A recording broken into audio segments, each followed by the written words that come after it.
Welcome to the Knighthood Podcast, a comprehensive weekly analysis of the Newcastle Knights 2024 NRL season, brought to you by Michael and James. So fire up and let's go. Hey, mate. Hey, James. How's things, mate? Yeah, good. It was a bit of a hectic rush to get back in time for this, but I'm pumped and ready to go. Even better, the Knights got a victory. So 2 wins in a row, and things are always better when the Knights have a win. 100%. It's good to have something on Tuesday night to keep us honest after a long day's work. Yeah, 100%. Yeah, look, great win on Sunday. Probably my favourite match of the year, and that's probably showing my true colours. I'm a pretty hardcore old school fan, and I really just enjoyed the wet conditions and the slog and the grind. And as we predicted and landed our best bet of the week, we thought that it'd be a bit of an arm wrestle and that we'd drag him into the mud pit, and that's how it kind of played out. Pretty much what happened. Oh, absolutely. And I actually felt there was a period in that second half where, even though the score was pretty close, I felt really comfortable how we were controlling the game. We were pinning them down in the corners, and there was an error and a couple of dodgy calls from the ref that sort of brought the Warriors up to, on our line, and we handled it really well. And great effort from the boys. That's great. And look, the Newcastle chant went up on the back of us kicking it into their 20 meters and then smashing them, pretty fast. And I think it happened 2 or 3 times. So it was great. Like the crowd's really getting into the grind and the defensive thing. You could feel that through the TV. And I was really proud of the boys. And it's good to see now what we saw in our season preview sort of coming to fruition, even though Ponga's not there. The team's pulled together, and they are really starting to show some good signs of, that they are a good squad and that we are a top 8 team. And even without Ponga, what do you reckon? Can we make the top 8? Yeah, I mean, I think as well, it's good to see them sort of adapt to a bit more of a, probably then they've had to adapt to a more conservative style and just play real basic footy, grind out wins and basically drag teams, like play the way we want to play, I think the greatest thing about, sorry, keep going. Yeah, it's like 2 weeks in a row we've really done that, and it's particularly good, it's what we have to do, really. Yeah, well, the great thing I want to sort of jump in and say is that it's a good response from the playing group, and it shows that they are together, and it shows that the coach has them, and the culture must be okay within that side, and they're listening to the coach, and they've been able to grind out 2 wins. And the season could have went totally the other way if the coach had lost the team and they were worried about not being able to win without Ponga. They would have went the other way. So it's great. Hopefully we can keep going. This is a week that we really are expected to win. We're favourites, and we can't afford to slip up now after we've really done the hard yards. Hopefully we don't get complacent this week. But let's get into the show. Let's get into the round 9. So we'll just switch up the view there so we can see the slides a bit better. Knighthood Podcast, Newcastle Knights 2024 round 9 review and round 10 preview. Rightio. We're going to do the review. We're going to run over the Knighthood Podcast Player of the Year 321 update. Run over the NRL adjusted ladder, which is interesting this week. We've added a couple of little things in there to analyse. 2024 pass or fail for the Knights. We'll run through that in detail, and we'll have a look at the next 4 weeks of matches coming up for the Knights. That's something that you don't want to miss. It's a pretty favourable draw that we've got coming up. In the second half of the show, we'll go through our normal process of running through injuries and suspensions, running through a teams list, looking at the ref and the weather, and then also doing our final analysis and checking out our betting tally for the year and our tips for round 10. So we got up over the Warriors 14-8. It was 2 tries to 1. Fairly close match. It was a grinding match, but as you said, James, we were in control of the match most of the way, and we probably could have won by a little bit more if we had a little bit more confidence in attack. But look, overall, I don't think they were trying to win by a big margin. They just wanted to win and grind it out, and it didn't really matter as long as they stuck to their game plan. And they got the chocolates. Yeah, and also, the conditions weren't really conducive to free-flowing footy anyway. It's pretty wet at Marathon Stadium, so yeah, Yeah, it was good old Marathon Stadium, eh? yeah, got to bust it out. So yeah, it was pretty bad at times during that game weather-wise. So um, we can forgive the boys for not being too flamboyant with the ball. So in terms of possession, we ran at 46% possession, a little bit less than the Warriors, and I think maybe definitely towards the end that got out of hand because the Warriors they controlled possession for the last few minutes on the back of the penalties from the Caps. And time in possession, the Warriors had actually close to 5 more minutes with the ball there. So they definitely had an advantage in possession. And normally if you see teams have more possession, they generally win. So even though we did play a simple game plan, we didn't win the possession game. Our completions were 81% compared to the Warriors at 80. Any attack stats stand out there to you, James? I went over them the other day, and I thought that we're actually sort of behind a few. We've been pretty good with stats in most games this year. This is probably the one where we've actually sort of been a bit behind. But in saying that, we won. It didn't seem to hurt us too much. We weren't getting. I think one of the ones that stood out, and it's quite small at the moment, but was the amount of meters we made. It was quite. Yeah, so I'll read it out. So the Warriors made 14.58, and we made 12.32. And there definitely was a period, particularly in that end part of the first half, where I thought the Warriors were really starting to roll up field. But keeping in mind that our kick meters were 750 and theirs was 641. So that would play into our tactics of focusing on kicking and kick chase. Yeah. But yeah, you're right. We didn't win the stats, but if you factored in kicking with overall meters, I think there was about 100 difference there. So it actually is pretty even in terms of meters made if you factor in the kicking. Yeah, I think it was where we were getting the ball as well. We weren't getting it too deep Not into like half. The Dolphins. Yeah, it was. It was much. I did make that comment last week against our better class. We were getting on the Dolphins 40 and kicking, and that's why it looks so good. But against better teams, then you're not going to get that far most sets. And yeah, I think that's what you're referring to. Yeah. Yeah. Yeah, but they handled it, and the kick chase was good, and they did great. So I'm just having a quick look here to see if there's anything else that stands out. We won the line breaks 3-1. Average set distance was a little bit further for the Warriors, but you got to factor into kicking.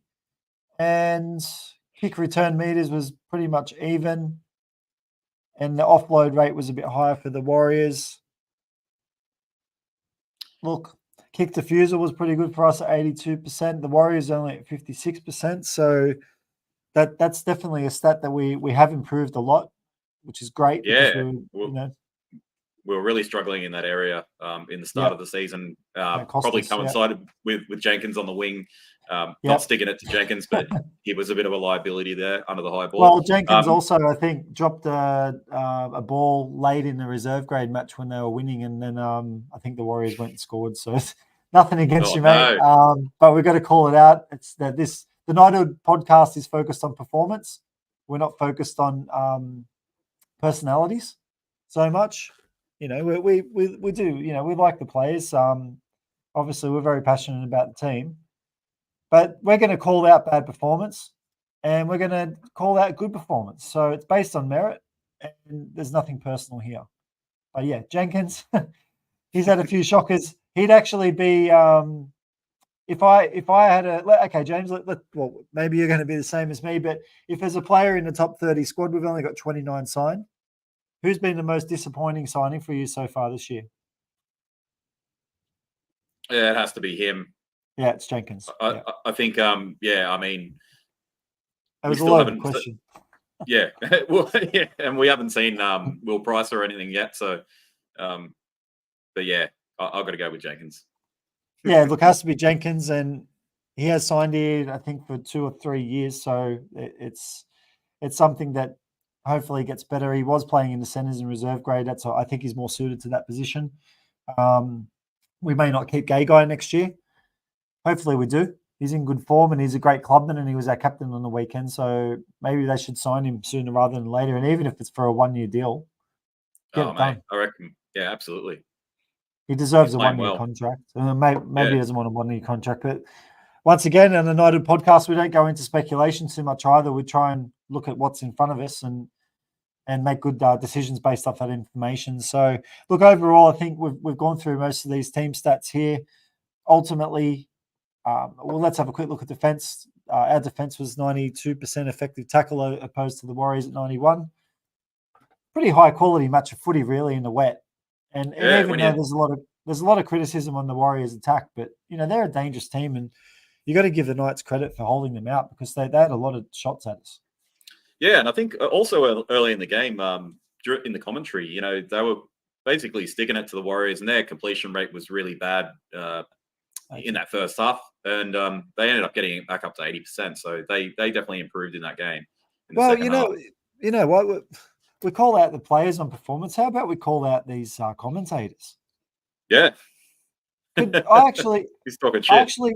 I actually had the match on mute for the first 15 minutes, and I was having a bit of fun. I was doing some of my own commentary. It was just, it was fun. I've actually never listened to the footy watched the footy with the TV volume down. So I enjoyed it. It was a much different watch, and I recommend trying it because the commentary on Fox Sports is absolutely shit. Steve Roach and Ennis and God, they definitely have a bias. I mean, they've got strong opinions about things, but they play on it, and it's quite frustrating. And even if they were on the other side and giving us a lot of praise, I don't know. I just find it really frustrating listening to them. And there's been a lot of comments on social media in regards to it as well. So it was strange because Blocker was sort of he started the game giving it to us. He wasn't happy, and then within 5 minutes he was praising us. And Fox Sport, if you're watching here, mate, do yourself a favor and flick Blocker. He's a good bloke, and he's been around from the early days in the footy show and stuff. And I like him as a bloke, but his commentary performance is ordinary. Negative play. The Knights made 9 errors to the Warriors 8. Let's wrap up these stats. Penalties conceded was pretty even. Nothing else to really report here. The Knights, overall, we stuck to a very simple game plan, a defensive-minded game plan, and we were willing to do little things right. The Warriors, not saying they weren't prepared to do little things right, but we were prepared to do it more. We were more committed, and that's why we won. And I think that's why we felt comfortable through watching the match, because those little things make a difference, and that's Knights footy. They talk about it as here's the press conference review, and he talks about it here. That's a good segue. The Knights DNA showed, especially defensively. And that's what O'Brien had to say in the press conference. He's been talking about this last couple of weeks. So obviously it's a theme with the players, and it's working.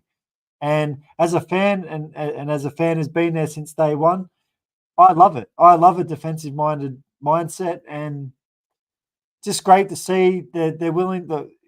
What's the Knights song? Playing hard, playing tough. That they're in the theme song of the Knights. That's in the culture of the side, and play hard, play tough. That's what they're doing right now, and I love it. Yeah, and I mean particularly that last 15 minutes defensive effort was some of the try-saving tackles. I think Brayley definitely had one there. There was some there was some fantastic efforts there, and the boys were just really they were feeding off the crowd as well. I could see that, but they were just really in sync, and defensively they looked really good. Yeah, it's good. I'm psyched. I'm pumped. I'm fired up. It's about it's been. So am I. It's good. It's good. Yeah, we're happy. It's now it's round 10. We've been through. We're past already 1/3 of the season gone, and we're in a good position. We'll get to the ladder pretty soon. Let's run through these press conference notes from O'Brien. We mentioned the DNA. He said that's a Knights footy team. I've just made some notes as I listened to the conference. The Knight in shining armor is something that they have they basically have this award, or it goes to the shining armor moments for the players, which is like all the big effort plays. So they're focused on these type of things, and that's very Melbourne-like. That's what I expect when I got O'Brien here from Melbourne. To have a Melbourne's kind of style mentality. I think he's starting to find his way with the team and with the club. He's definitely going to be a long-term coach here. He's been through ups and downs, but he has pulled through, and he's pulled through here this year. I'm really proud of the team, and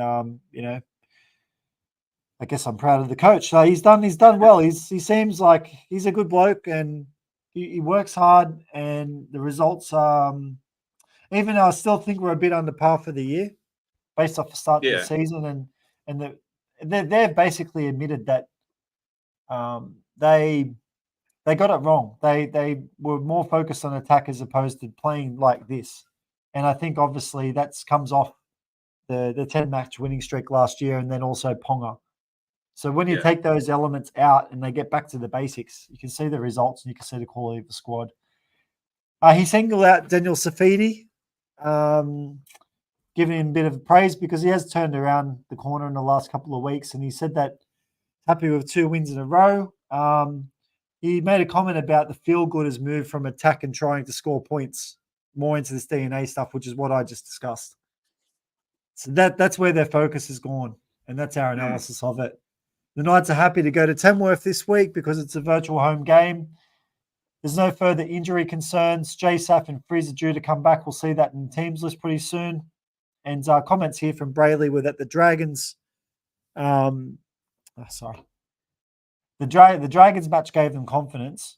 The win in the wet, that's what he was referring to. And basically they did get those tactics right again, and that was, I guess, to our advantage. But the Warriors are, the weather's not great in New Zealand all the time either, so they should be used to it. But he said that the spine's starting to gel well, and he included Elliott as part of the spine, the 13. So, look, I agree with him, and they're getting time together on the field, and things are on the up. So that's the press conference notes review. Now let's go into James's final analysis. Yeah, so my first point, I thought the Knights took a while to get started, but when they got that rhythm, they were looking really good. Second point, despite dropping a lot of ball, the Warriors started troubling the Knights middle with their big men. That was a bit worrying for me. Controlling the Warriors middle in the second half was the key to a Knights victory. That's what I thought at halftime. In the second half, the Knights executed the game plan well by kicking deep into corners and having the Warriors struggle for long periods coming out of their own end. I thought for the first 25 minutes of that second half, they were just nailing that plan perfectly. They did. I think there was one error that sort of let the Warriors out, but there was also, I think, it was either 1 or 2 dodgy calls from the ref that got the Warriors out of trouble. At the end. It wasn't all our doing. So great effort from the boys defensively and just the kick chase stuff. Final point, the Knights' defensive resolve was fantastic in the final 15 minutes when the Warriors were attacking the line. Just to finish off here, a gutsy and well-deserved win in the wet. It was, what can I say? Great effort. Good summation there, mate. My points were the Knights stuck to the game plan with the defensive mindset and effort area focus. The crowd responded to this style of play, the strong Newcastle chant on defensive plays, as we mentioned before. The wet weather played into our hands. I think we did duplicate that formula from the Dragons match, and that is what gave me confidence also prior to the match. And they grinded out an impressive win and a critical win. Takes them now to 4 wins and 5 losses for the season. Run us through your 3, 2, 1, James. Yeah, so I mean, straight off the bat though, you can see we saw the game slightly. I'm not sure how you found it, but I found it really hard to pick people. So it was a combo of going with my gut and looking at some stats. I went with KPP for 3 points. I thought he was really solid. I thought he was he made quite a few meters, but he just looked dangerous with the ball. He was struggling. The defenders were struggling with him. I thought he was probably our best forward. And 2 points I've gone for Bradman Best. I thought he was really good in the centers defensively. And 1 point Dan Gagai. I thought them two as a combo. They were just really good. That they made some really critical tackles as well. So 3 points KPP, 2 points Bradman Best, 1 point to the old man Dan Gagai. Okay, well, the process for me making decisions now, I've never done 3-2-1 before. This is the first season of the Knighthood podcast, and I've never match on match actually gone and analysed and done a 3-2-1. So it's hard. my process now is I feel like I'm getting a good rhythm with it, because ultimately what I look for is what's influencing the result the most. So in my opinion, this week, Jackson Hastings led the team really well. It does show up in his stats as well. He, I think, was a standout man in the match when it comes down to ultimately who influenced the decision the most. And I think this week it's just Jackson Hastings, and this week he gets my 3 points. 2 points to Jaden Brayley. I think his control and service out of dummy half was great, and he came up with some critical try savers. So once again, the influence, he's got his hands on the ball the most. He's a leader. He's aiming up. He's playing well. He's a positive guy. Isn't it great to see him not injured, playing injury free? I mean, it's so good. Like I really doubted, and look, it still could happen. He still could get injured this year. He's only got through 9 rounds, so we've still got a long way to go. I really hope he stays fit and keeps doing what he's doing, because by the end of the season, he can really keep improving his game, and it will definitely have a major impact on us. I'll go as far as saying is if Brayley can keep improving his play and the spine keeps gelling, we'll make the top 8 off the back of that stability, because you've got Crossland at 14. Then who knows who's going to end up in 1. At the moment, Armstrong's doing a good job, but he's not 100% lock-in at this stage. And then, the spine's pretty settled at the moment with Hastings and Gamble, and then Brayley, and, add Elliott in there at 13 as well. So we really do have the nucleus here of I think it's a potential top 4 spine. Obviously, if you put in Ponga in, that's top 4 spine, if everyone's aiming up and fit. So anyway, Brayley gets 2 points to me and 1 point to Safidi. Basically scored the winning try, and I think he aimed up and he just played tough, playing hard, played tough. Knights footy. Yeah, and he sort of had to over he was going through a bit of a down period, and I think we all noticed that, and he obviously himself knew that. Yep. Great, well done, mate, to turn it around. I called for you to be dropped for a match because we're what do you call it? Armchair coaches here. So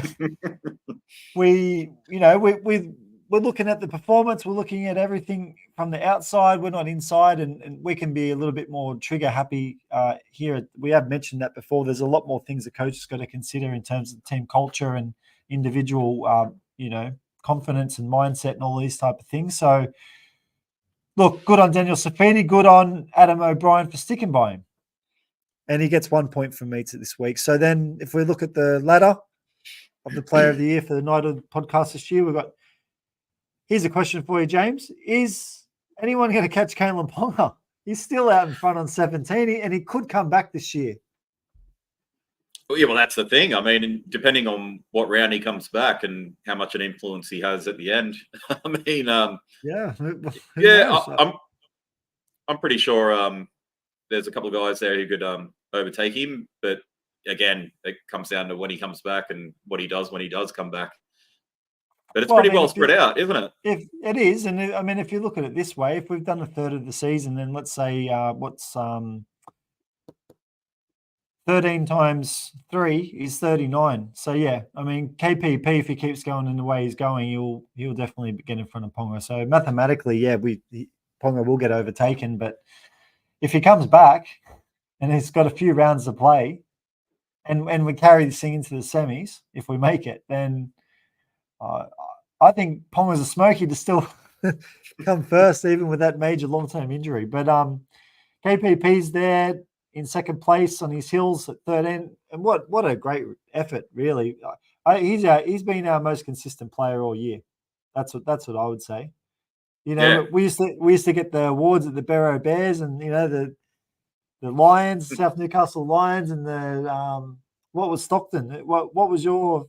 No, it was Sharks. Is it Stockton Sharks? You know what? I think I think the Seagulls were the juniors, and then it reverted to Sharks for Sharks. Yeah. For seniors. So yeah. So anyway, yeah, most consistent KPP, Dane Gay guy. Yeah, he's been playing well. Best, he's on there at 9 points with Gay Guy, and then we've got Adam Elliott, the Kettle, on The 8. Kettle's there, and he's been patchy Kettle, this year. So it just shows you when he gets points, he gets big points, doesn't he? yeah, that's why we call him the Kettle. Works out. Yeah. He needs to stay hot for the Knights to make the top 8. 6 point Jacob Safidi, 6 points Phoenix Crossland, 5 points Tyson Frizzell, 4 points Leo Thompson, Gamble, Marju, and Hastings on 3. Tawala, Lucas Safidi, Daniel Safidi. And then we've got Brayley as well on 2, and Jack Cogger on 1, and David Armstrong on 1. So, a lot of the squad have picked up points, and it's been shared around pretty wide net. That's what we'll call our ladder of the year. Rightio, I'm looking forward to this. Let's get into the NRL adjusted ladder. I've broken it up. So the Knights at the moment, we're currently sitting in 11th place on the ladder, and we are only 1 win out of the top 8. So after everything that's happened this year, after our poor start, tactically and mentally, and then with the Ponga thing, to be sitting 1 win out of the 8, it's great. I still think we should be on 2 more wins. We should have won 2 more wins this year. If we had 100%. A Craig Bellamy as a coach, I think we'd be on 6. And guess what? The Storm are on 7. So yeah, I think we should be on 6. I think it's a bit of a fail at the minute. The season still overall only just, and we'll get into that in a second. But great to see. There's a band there in yellow. So between 4th place, the Dolphins, who have 5 wins, and 12th place, the Dragons, who have 4, we're in that band. So, and we've had 2 victories against teams in the top 4, which is fantastic. There you go. We have the Dolphins are coming 4th, and we've beaten them, and we've beaten the Storm. Good point there. I didn't actually look at that. So, yeah, well picked. And the Tigers, who we're playing this week, on the other hand, have had a win against the Sharks. They flogged the Sharks, and the Sharks have admitted they didn't turn up that night. So if the Knights don't turn up this week against the Tigers, we might get our pants pulled down as well. So there's no time to be complacent here, especially when we've dropped 2 matches when we should have won them. So, 100% focused on this match this week. We're up against the Tigers. The Tigers haven't beaten any team there in the yellow. So out of all the teams between 4th and 12th, they've had 1, 2, 3, 4, 5 matches, and they haven't won any of them. And they beat the Eels, who are currently in 13th position. They've had 2 wins for the season. We've had now 4 wins for the season. We've had a win against the Warriors and a loss. We beat the Dragons at home convincingly, and we beat the Dolphins in what was a good win last week, and then, or the week before last week. Good win at home against the Storm. Our first half there was really, really solid. I think we led them 14-0. Yeah. And overall, let's get into our 2024 pass or fail for the season. Let's just get straight into it without running through each match. I mean, ultimately, we're on 4 wins and 5 losses. I've got a rating here now. I've broken it up. So what I'm saying is, what's our performance rating? How many times have we actually performed as a team, regardless of the result?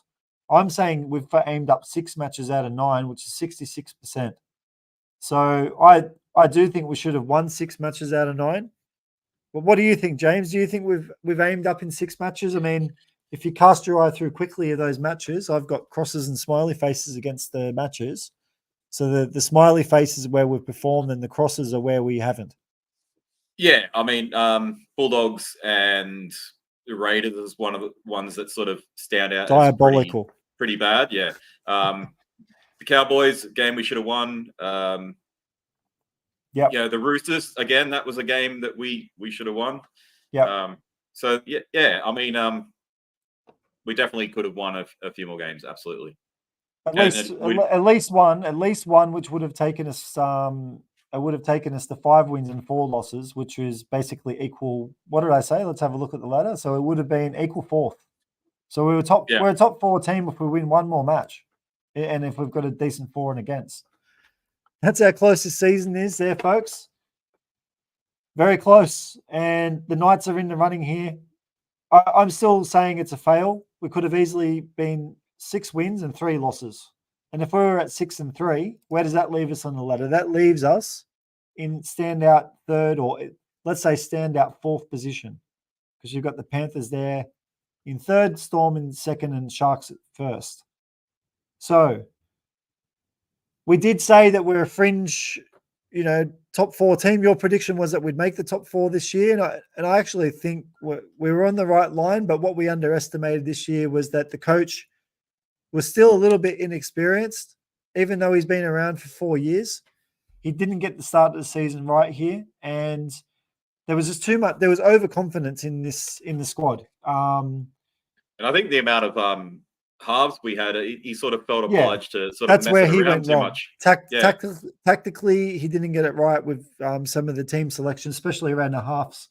And I think with the mindset of the side being more focused on attack as opposed to getting all the little things right. And that's why I keep coming back to it. We should have won that match against the Raiders. If we had that same mindset we have now, we would have easily won that match. We would have set a foundation for the season. We would have probably gone in and beat the Cowboys.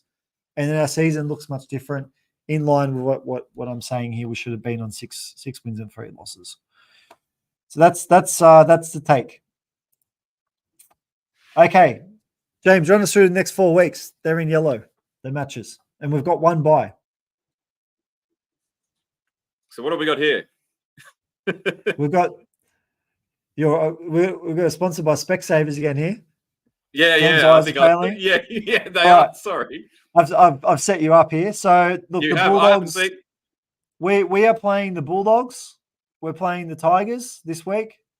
Yeah. I think the next week is the Titans. Then we've got a bye, and then we've got the Bulldogs. Now at the moment, the Titans are 16th, the Tigers are 15th, and the Bulldogs are 9th on equal. We're on 4 wins, and they're on 4 wins.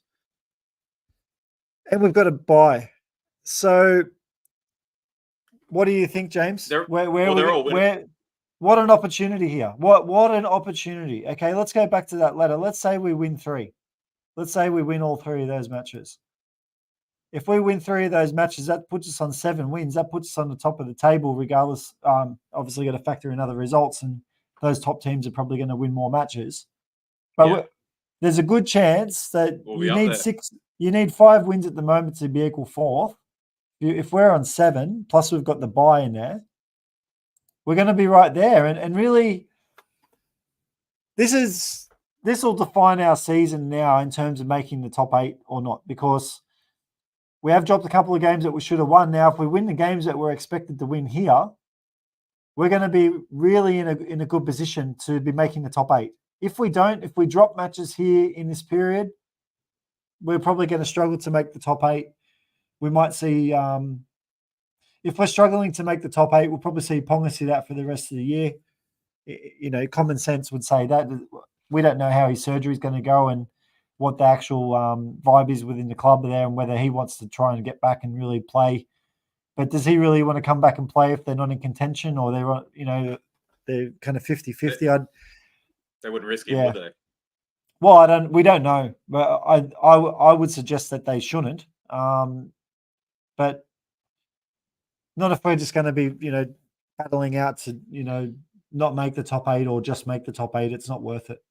I mean, they're all those games are winnable, obviously. But again, they've got to be going in with that. I think the pathway forward is there. The way they played the last 2 weeks, it mightn't be pretty. It might be great to watch.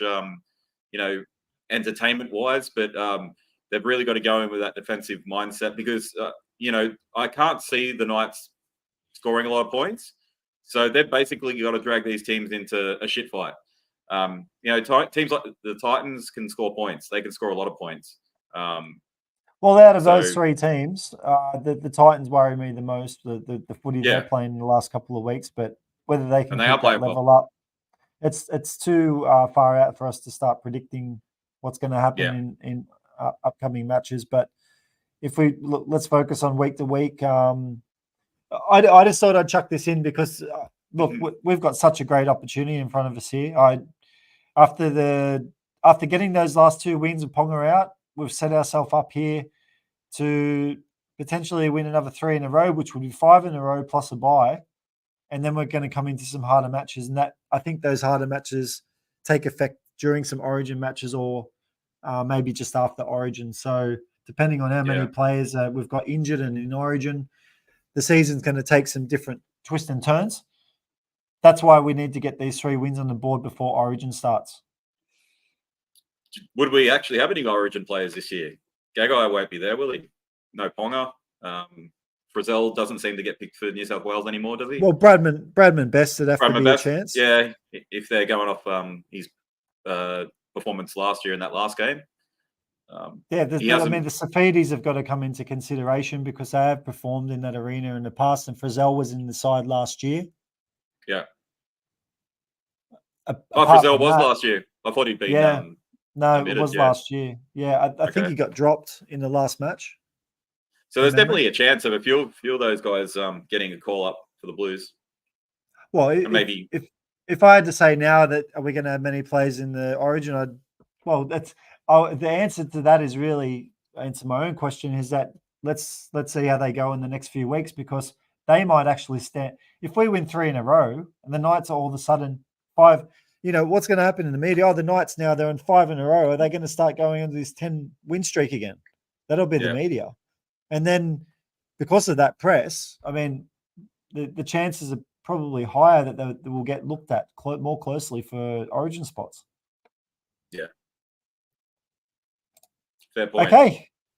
Let's get into halftime, and we've got a message here from our season sponsor, MB Optimal Oral Care.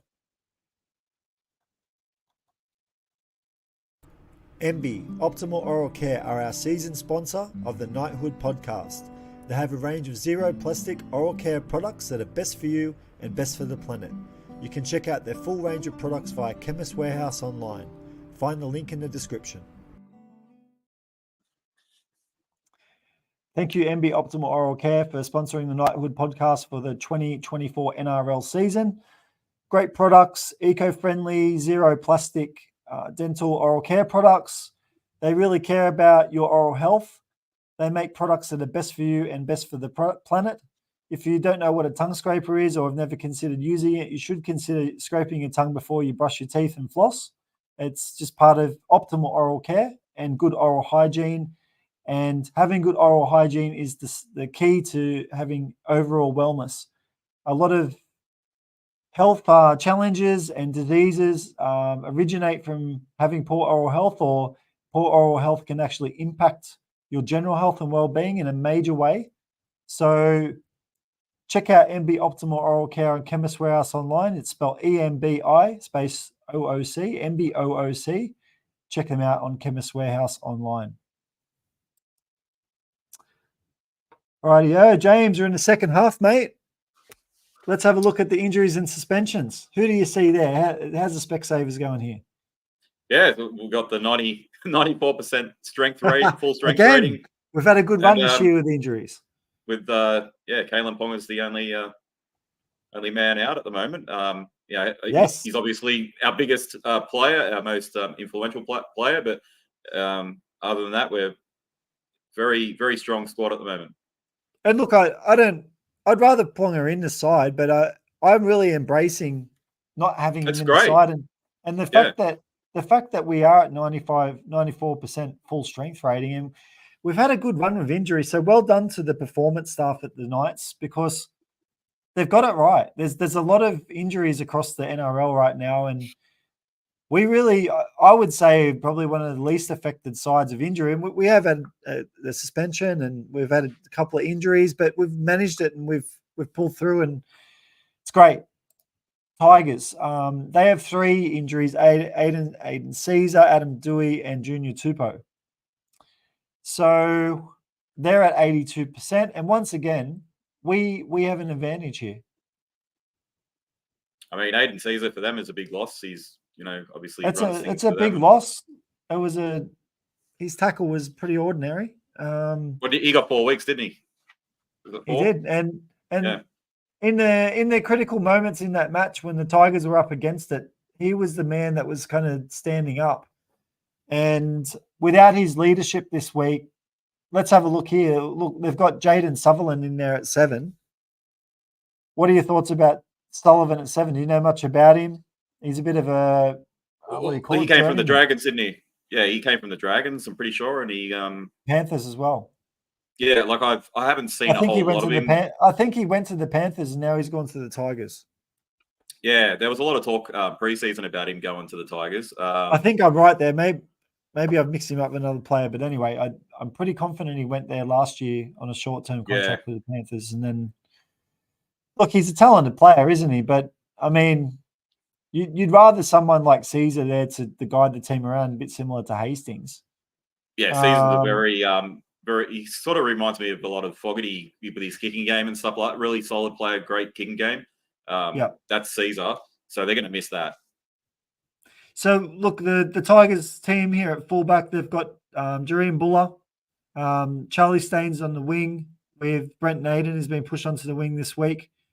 Stafford Toa comes into the side, ex-Knights player, in the centres with Justin Olam. And you've got Lachlan Galvin there at 5'8" with Jaden Sutherland and at halfback. For the Knights, we've got Armstrong at fullback. On the wing, we've got Marju, and we've also got Anari Tawala. In the centres, Dane Gagai at captain and Bradman Best. Tyson Gamble is our 6, and Jackson Hastings is our 7. Look, it's good to see some stability here in the backs. And yeah, look, I really like our backs right now. I like the fact that we're getting that stability, and our centers are in the top 3 players in the Knighthood podcast, or top 4 players in the 3-2-1 for the year. So they've been quite consistent. And I think Tawala has been good this year, and Marju played a lot better last week. So Armstrong, I don't think Armstrong was suited to wet conditions with his size, a bit of a whippet. So Yeah. Look, I'd like to see. I think Armstrong's more of a dry track player, and we'll get to the weather conditions soon. But there's a chance that there's going to be some rain and humidity this week as well. So I like the Buller. I really like the look of Buller. He's very dangerous. He's a danger player in my opinion here for the Knights this week, and I he's think he's a very exciting player, and he's definitely going to be a threat for us. He's a threat, but it's only one player, and I don't see a lot of cohesion here in this backline for the Tigers. Brett Naden is a liability. He's a bit of a kettle as well, hot and cold. But he's more of a liability in my eyes. Bit mentally fragile is a word I'd say. Look, nothing personal, mate, but just in terms of your performance, I see that all the time with you. So the fact that we're up against that, I'm happy with that. I'm happy that we've got Sullivan in there at 7. I think Lockie Galvin's a talent, and we've got to really keep an eye on him. Galvin and Buller are the ones to watch. If we can, I really do think we've got a massive edge here in the back, though. We've definitely got stability, and they're without Caesar, so we've got a big edge. In the forwards, in the front row for the Tigers, we've got how do you pronounce this? Stefano. We'll just say Big Stefano. Uwitsakamano. Yeah. Okay. Stefano Uwitsakamano. Tukukamano. Okay, good. And then we've got Clemmer in there as well with him in the forwards. Coruscant is the 9. Is it Fayanu in the back row there with Bateman, and Papali'i is the lock. For the Knights, we've got. Yep. What's up? You go. Yeah. Well, yeah. So the Tigers forward pack's pretty. It's pretty solid. It's not overly outstanding, is it? Well, I sat there last week and watched it. I said offline that I thought the Tigers were a big chance to win this match to you, right? So, God, they were terrible in the second half. And I could not. I don't think I've seen a performance worse by a forward pack in an NRL match in my life. It's that they could not. They were hopeless. They couldn't make 20 meters a set. They were getting smashed. Second half. The first half was different, but the second half, they couldn't get out of their half, only off the back of penalties. And the line speed, the Bulldogs smashed them. So that's the blueprint. That's the blueprint. Just it's there. I'm smelling blood this week. Really, if our look at our forward pack, Daniel Safidi, Leo Thompson, Jaden Brayley at hooker, Tyson Frizzell, Kai Pearce, Paul. Frizzell's back. KPP's been our most consistent of the year. And the Kettle, he's running hot at the moment.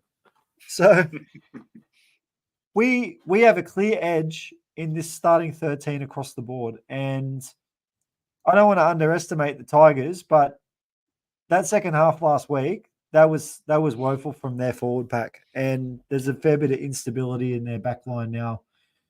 So another point to make is this game as well. It's not a like Campbelltown or anything. It's at Tamworth, so it'll take that out of the equation of the Tigers' home game. Yeah, it is a virtual home game for the Knights, so that's another factor in our favour. I guess we get to that in the final analysis. Let's have a quick look at the interchange for the Tigers. We've got Jake Simpkin, Alex Twal, Alex Seyfarth, and is it Fanua Pole? That's right, Pole. We'll go with that. And we've got for the Knights, we've got Crossland, Jacob Safidi back, Dylan Lucas, and big bad Brodie Jones. Don't you love saying that every week? Yeah, now, he's a good player. He's a good toiler. Do you notice anyone missing from that bench? Oh. Put you on the spot. Cartwright? Yeah, he's missing. Who else? Hetherington. That's right. Hetherington. What's going on there? Looks like the coach has kept big bad Brodie Jones in over Hetherington. Now, we're pretty good at getting the final lineups right with our predictions and reading in between the lines. Now, there's probably a good chance that Hetherington does come into the interchange there for Jones, but I'm actually leaning towards maybe the coach is maybe rewarding. He might be seeing all the little things that Jones is doing in the games and rewarding that performance. But I thought Hetherington's been pretty consistent for us this year, and geez, I'd like to see him on the bench. What are your thoughts? Well, yeah, I mean, he adds a bit of size as well. To obviously you got Jacob there, who's a big body. Bad Brodie's pretty big. Have you seen the guy this year? He's huge. He's not. He's no Hetherington today. He's a monster. You don't think so? I think. Hang on, I'm gonna. Brodie's a nugget. Keep going there. We're gonna jump on NRL.com and we're gonna actually validate that. So you reckon he's 110 kilos? I've looked at Brodie's frame this year. That's why I'm calling him Big Bad Brodie, because he's huge. 6'6". He's 6'6" and 120 kilos. Brodie. We'll call him Brodie Shrek. Let's have a look. So Brodie Jones, calling him a second row at 183 at 103 kilos. So what's he? About 6'1"? No, he's 6 foot. He's the same height as me. 6 foot. Well, I think we're about the same height, aren't we? From memory, you and I. Yeah. I think I was 180. Yeah, 182 or something like that. 182, 183. Yeah, makes us about 6 foot. What's Hetherington? He's 190. So yeah, okay, you got me. 190 at 107. He's a big thick tree. Yeah, but maybe AOB wants some more. Maybe he wants some more mobility in the. Look, I wouldn't call Brodie Jones a mobile player. Mobile. Yeah. I'd call him a toiler, like we have coined him before. So look, ultimately, I would personally like to see Hetherington in the interchange there.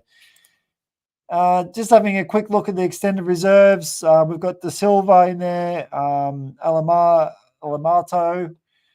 Kapoa, Alex Lobb, and Solomona. How do you go that one, James? For Tape, is it? Let's run with that. I've never seen him play, and I've never heard most of these guys on the extended reserves, and they're probably not going to play, so it doesn't matter. They're just butchering these names. It doesn't matter. It doesn't matter. We're not going to get too tied up in these little things. So Jack Hetherington, Jack Cogger for the Knights, Matt Croker, Jed Cartwright, and Christian Mapalungi. So out of those players, Hetherington, I want him in the side at the expense of Big Bad Brodie. The referee, well, he's also got a really hard name to pronounce, so I've just called him Ziggy. That's his first name. Ziggy. Now we have a and look, he's a ref, so we don't have to pronounce his full name. We'll call him Ziggy, the Zigmeister. Yeah, the Zigmeister. We've got a 50% winning record with the Zigmeister, and the Tigers have a 46%. Ziggy, the Zigmeister. So look, there's no clear edge here. It looks like it should be pretty even. It was great last week. I don't think there was any bias in the match, and I thought overall the refereeing, although it wasn't the greatest standard of reffing, it didn't hurt us. We got the chocolates. The weather forecast this week is rain in Tamworth, which is odd because it's out in the country in the winter. So, we're not actually in the winter yet. It's still autumn, isn't it? So we're in the autumn. But yeah, we wouldn't expect it to rain out there, but it is going to rain by the looks of it. But if it does rain, that plays in our favour because we're used to it at the moment, and we're playing well at the moment we are. We don't want to get complacent with that either. But yeah, we definitely will have an edge if it's wet and we have the same attitude turn up. So yeah, forecast 40% rain, 20 degrees, and 77% humidity, which could make the ball a little bit slippery at that humidity. But I think overall we've handled the wet conditions. So if anything at this stage, we've got another edge there. I'm not seeing anything here to give the Tigers really much hope. So that brings us into the final analysis. We've got the Knights' strength rating is at 94% compared to the Tigers at 82%.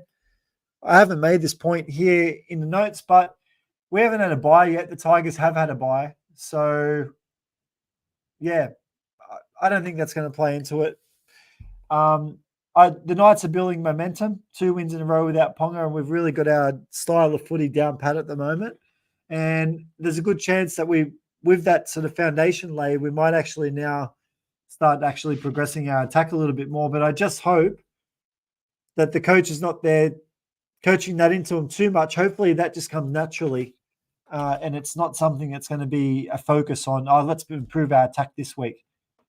It's probably not the right week to be. Well, maybe it is the right week to be doing it against Tigers. So, but I actually think if we go in with that mindset and we play an attacking mindset when we haven't achieved a result this year with that, we could be playing right into the Tigers' hands and leaving ourselves open to get our pants pulled down. What do you reckon, mate?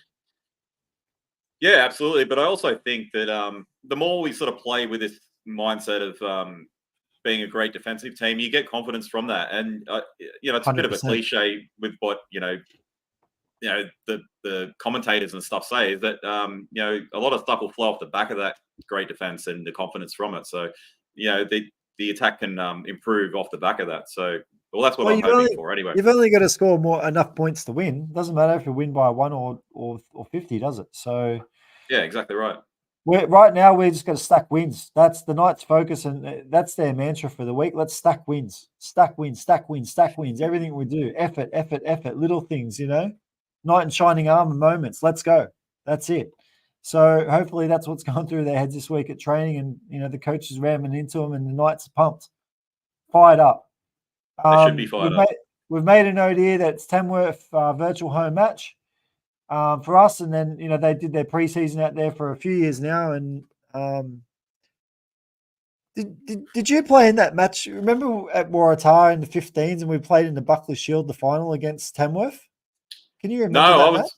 I never played for Waratah High. I never got a chance in that, so I'm not sure if you did. But yeah, no, I did. That's a shame. Yeah, they were pretty exciting times for juniors. I couldn't remember. I was trying to think if you played in that match. No, we played Farrah High. We're just for everyone out there. We played junior footy together and went to school together. And so we made the Waratah side in under 15s in the Buckley Shield. We made we're third in the state. We got flogged by Farrah at Farrah. So when the Knights go on training, I always think of that match.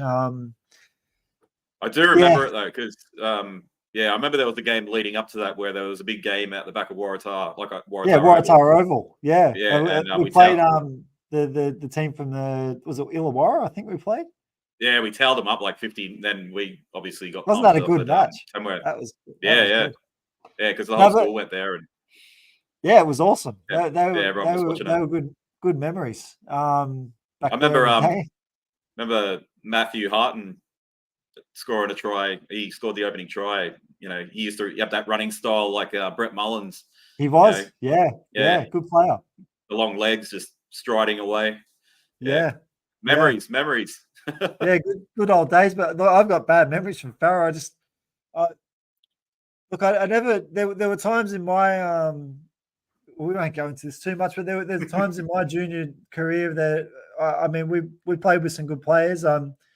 But there was some times that I felt a bit out of my depth, and that match was one of them. We were a bit under strength, I think, in that match, and we got a lot of injuries during the game. And I just remember we were just getting pumped in the forwards. It's just an onslaught, and they just had these big, thick country boys, and they were just smashing us. And we had the Jarvis twins, and we had Brad Donaldson, and we had these are some of the better players that I can remember that I've ever played Newcastle. with, and especially Brad Donaldson. And I just remember that. I vividly remember that match. I don't remember a lot of matches as close as that one, but anyway, bit of a blast from the past, old Farah. So look, hopefully the Knights play well there in Tamworth, and they go on and get the chocolates this week. And as part of our analysis, I think last week the Tigers were hopeless in the middle, especially in that second half. And I think they did show good glimpses in attack, and I think they also did show good signs in scramble defense. So look at Benji Marshall, inexperienced coach, a bit of we've definitely got a much better side here, and we've got some key ins coming back from injury and building momentum and confidence. So that look, before we kind of go too deep into it, I don't want to say 13 plus this week, but really we should win this match 13 plus. What do you reckon, James?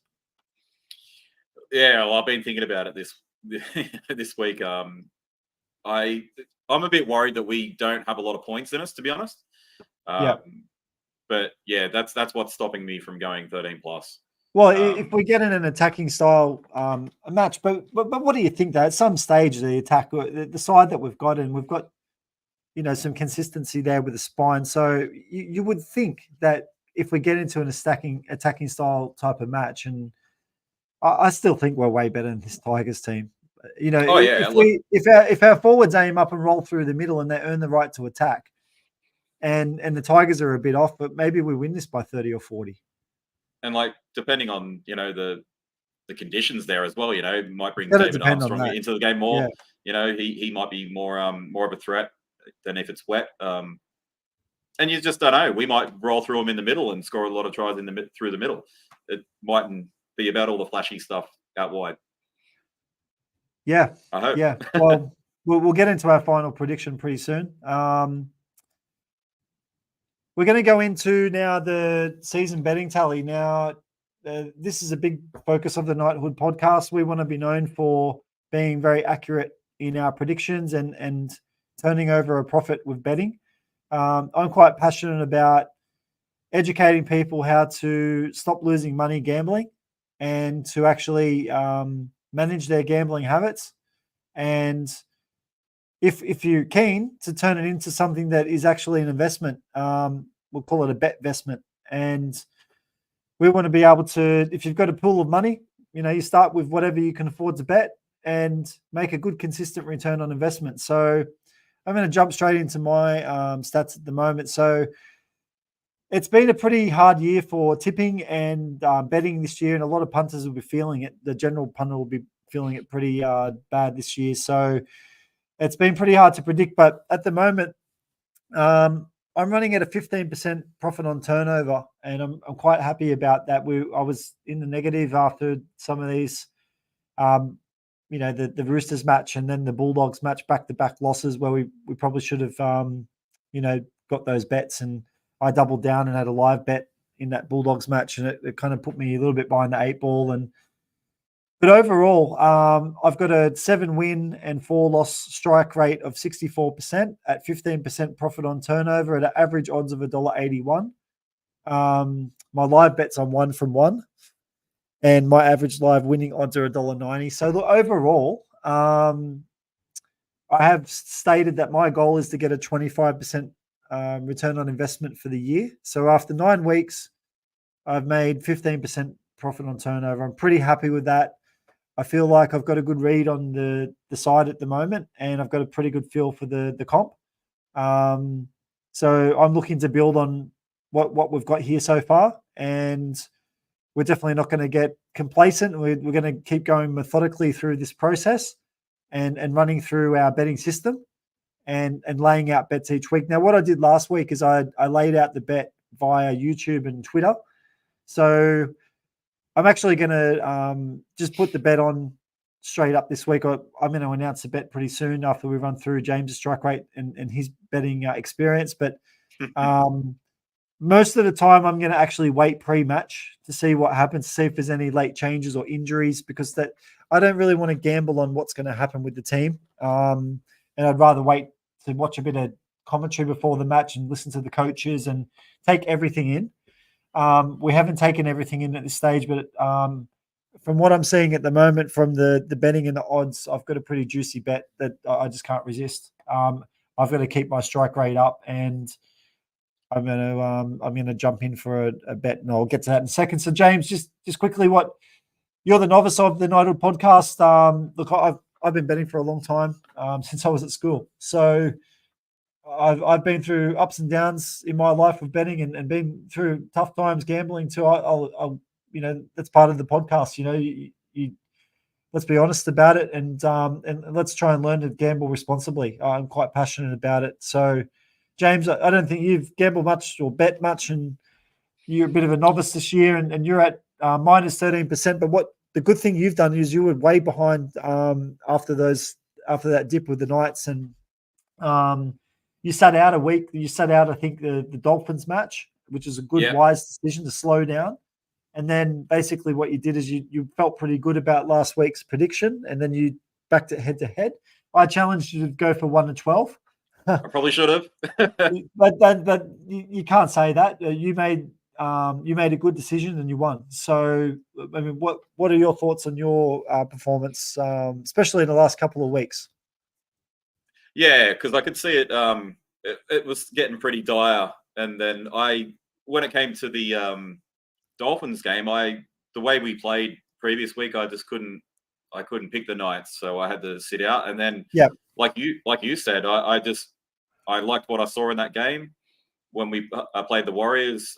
Leading up to that game, I thought we were in with a shot here, especially in the conditions. And I just thought, I thought I can confidently go forth with, saying that they were going to win.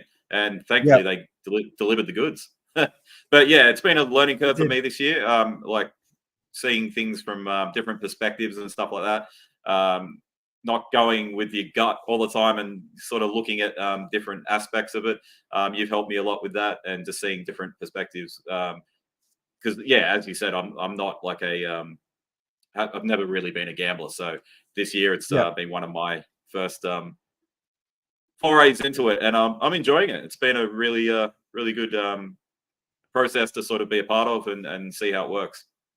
Yeah, so that's good. You did well there to have a rest, and then you measured things up and you made a decision. You stuck with it and you won. So So let's go into, well, so far. Look, you're down a little bit for the season. You've had 3 wins and 5 losses, but your strike rate's high. So your average win odds is high at 232. So you've got to let's go into the betting formula. So our formula is to follow a system of selection. So watching the Knighthood podcast every week, you don't have to watch it. You can just listen to our tips, because you know that we go through this process methodically. But I would still advise everyone to watch what we say and to measure it up against, it depends how seriously you take it. If you listen to us and just want to talk about footy and the Knights, you'll get that, because we're passionate about the Knights, and probably won't get any more comprehensive, detailed information in an hour every week. So that's good. And then, but yeah, we got to, in terms of betting, have a system and follow it consistently. Once you've been through a process, make a call, stick to it. And then we got to allocate a certain amount of money evenly as the season goes, or if you increase it, it's got to go up by a certain percent, or down, same vice versa. But what we do here, and we're basically just putting $100 up each week, just to run that as an example. So keep it consistent, because if you change your staking around, you might back a winner one week and it's paying $1.70, and then you might lose, and then you might change your stake. You might have a big bet and win at short odds, or you might have a smaller bet and win at longer odds. And overall, it stuffs things up. And that's how the bookies make money, is by being inconsistent with staking.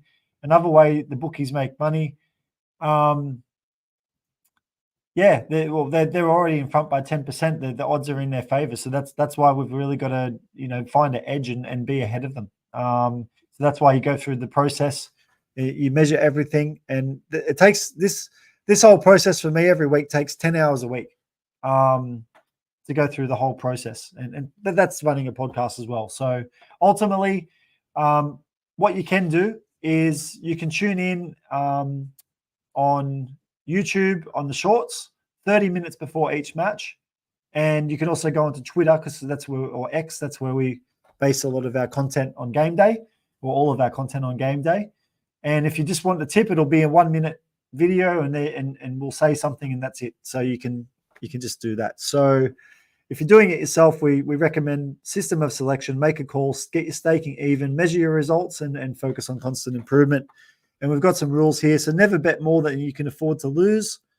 So it's got to be looked at as an investment, or if you want to look at it from an entertainment point of view, it's like, okay, well, I'm not going to go out this week, but I'm going to sit at home and I'm going to spend $100, and that's going to be my entertainment for the week. If I lose it, I lose it. That's kind of got to be the attitude. And I don't have that attitude. I'm trying to make a profit. Everyone's, got different objectives. So never chase your losses. If you're serious about keeping your money, the worst thing to do is get competitive when you lose, and then chase your losses and make emotional decisions. And that's what James did. James sat back, kept his cool, used his head, he thought, and then he got a good result. I've got this thing that I always remind myself, think. Think. You gotta use your brain, and you gotta try and manage your emotions. Gambling is not an easy thing to do, and it brings out the worst in people. And especially if you're a sports focused person or competitive person, and I'm quite a competitive person, and that's caught me in the past.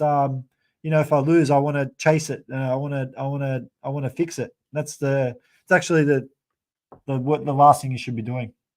Focus on a long term, not in the moment. And if you can't control it, if you're losing money and it's not something that you're enjoying in your life, then just quit.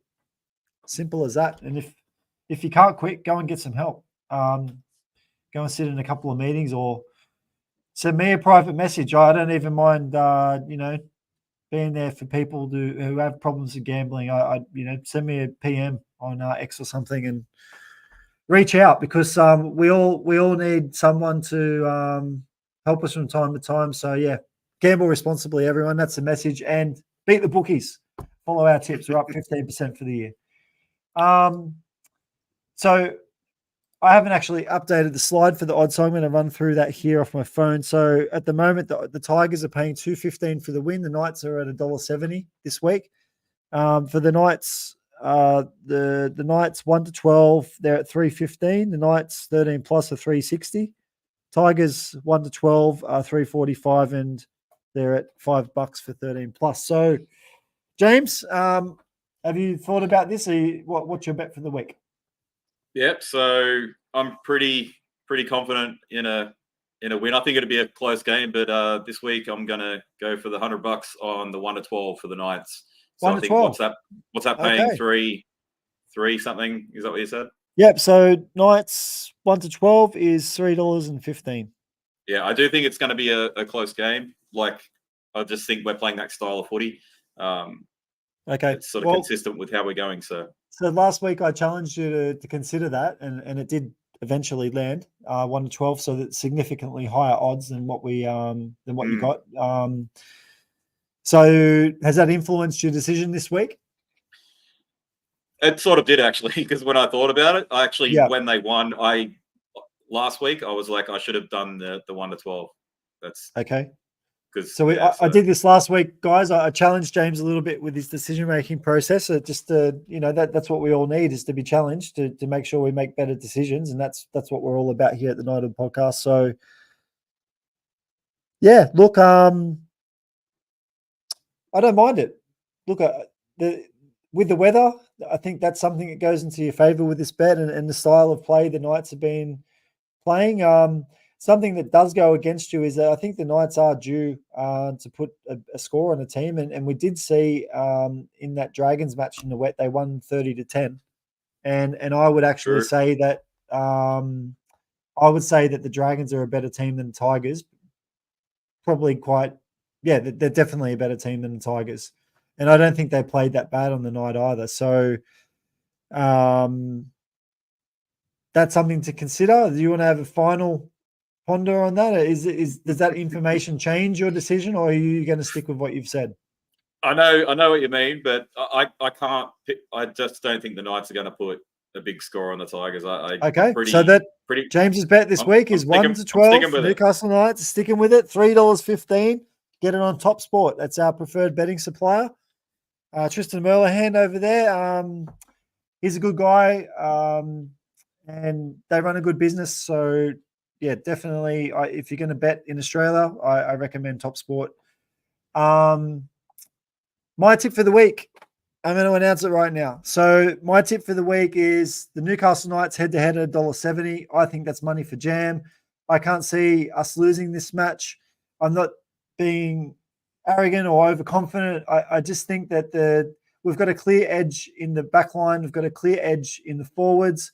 Our side is playing hard and tough, night-style footy. Looks like we've got wet conditions or damper conditions again this week. We've got a virtual home ground advantage. In my opinion, I would have the Knights closer to $1.40 for this game. I cannot see how are the Knights paying $1.70. I think it's money for jam. We're going to take it. Lock it in, Eddie. $1.70. Let's go. That'll improve our strike rate for the year. It'll add to our profit.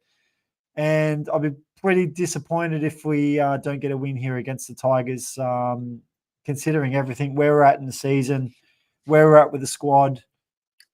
Just can't see us losing this unless it's one of those games where the ref, like in the Roosters, destroys our chances, or if we get some major injuries. These are the things that we've got to factor in, and these are the things that I factor into my system. I've got to factor in losing. So the last thing on the system is my system is based on picking 3 winners out of 4. And the one loss that you have is for those games where there's maybe some bad ref calls or there's some bad luck or some injuries. They're probably the only things that would stop you from getting your bet right. I've got to get an average win odds of $1.66 to make a 25% return on investment, getting 3 wins out of every 4. That's my aim. And we've had one of those losses this year against the Roosters. I think we got robbed with the ref. We should have won that game. That's my opinion. So anyway, that's the bet for the week, and that's the end of the betting segment. So good luck, James. You're on there 1-12 at $3.15. Yep. Okay, so let's can that. We are through tonight's content. Any final thoughts? Not really. We've pretty much covered everything, and it's been a great episode. It's we've had a really good chat about the glory days of Waratah playing Farah and everything in between.